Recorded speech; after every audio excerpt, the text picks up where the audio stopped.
This project commemorates 50 years of diplomatic relations between the Philippines and the People's Republic of China. Noong Sabado, muling nasilayan ng lungsod ng Manila ang kagandahan ng Jones Bridge sa isang makulay at makahulugang pagdiriwang.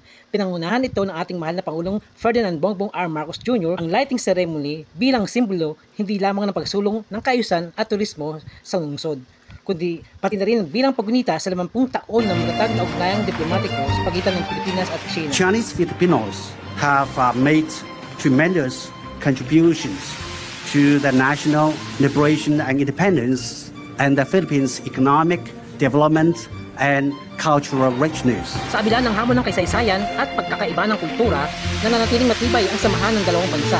Sa okasyong ito, naging malinaw ang layunin ng magkabilang panig na palilimin pa ang kooperasyon sa larangan ng ekonomiya, kultura at mamamayang bayan. Ang maasaysayang tulay ay nagsilbing tanglaw ng pagkakaunawaan, isang konkretong paalala na ang pagkakaibigan ay maaaring patuloy na tumibay kung may respeto, komunikasyon at pagtutulungan. Sa liwanag na sumilay sa Jones Bridge, nagningning din ang pag-asa para sa mas maliwanag na kinabukasan ng relasyong Pilipino-Chino. Isa itong gabi ng selebrasyon, pagkakaisa at pagtanaw sa inarap, liwanag na hindi lang pagsumasag-isag sa lungsod kundi maging sa matagal ng samahan ng dalawang bansa.